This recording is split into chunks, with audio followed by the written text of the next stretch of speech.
His knees were pulled tight against his chest, shaking, lips drained of color against the frozen air in the garden. A 5-year-old boy, my nephew. The sun hadn't yet cut through the fog, and there he was, barefoot, trembling, whispering, "Please let me in." I bent down, steadying my voice though my heartbeat thundered. "Where's your mom?" He blinked at me, eyes wide, fear raw in them. "She went to Hawaii, with her friend." That word pierced deeper than it should have. Friend. Singular. Not friends. I opened the door, wrapped him in a blanket, pulled him close. His small body rattled against mine like a fragile machine on the edge of breaking. Something was wrong. Too wrong. The house echoed with silence, curtains drawn, no dishes, no signs of life. I didn't voice it, but suspicion seeped into me like smoke. This wasn't neglect.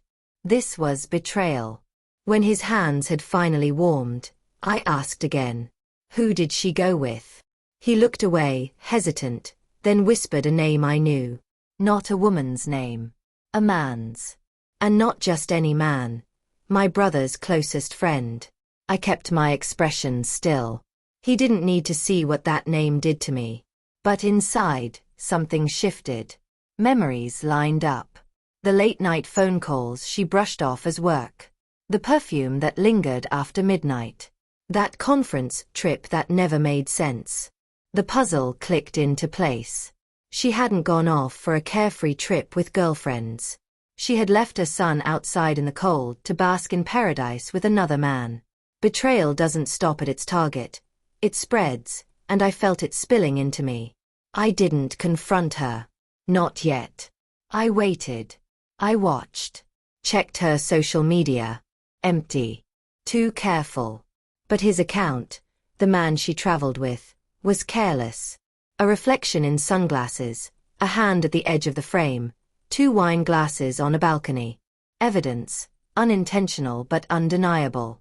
I saved it all. Screenshots. Dates. Times. Then I made a call to a friend in immigration. A quiet favor. Passenger records. 1 woman. 1 man. Same booking. Same flight. Same destination. I stayed silent. Not a word to my brother. Not even to the boy, though his questions gutted me.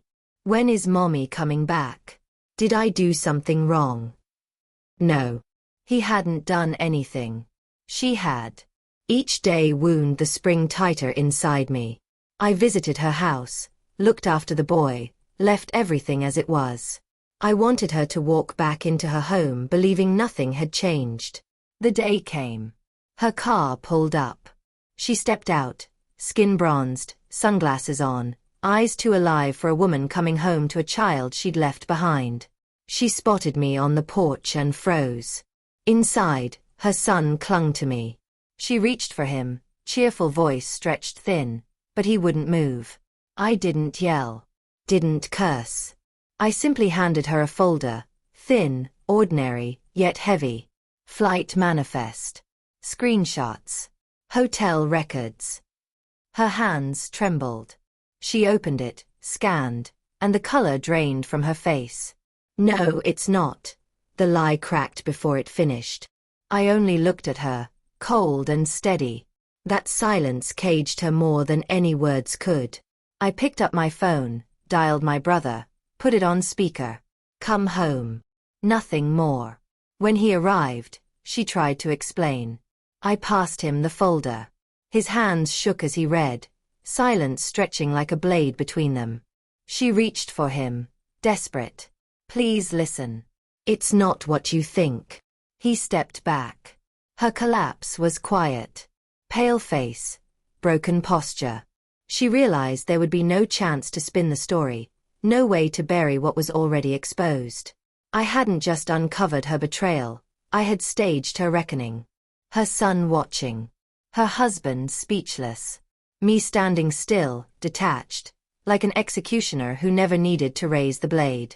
That night, she left again. Suitcase dragged back into the dark. The boy stayed with us. My brother's eyes were hollow, but steady.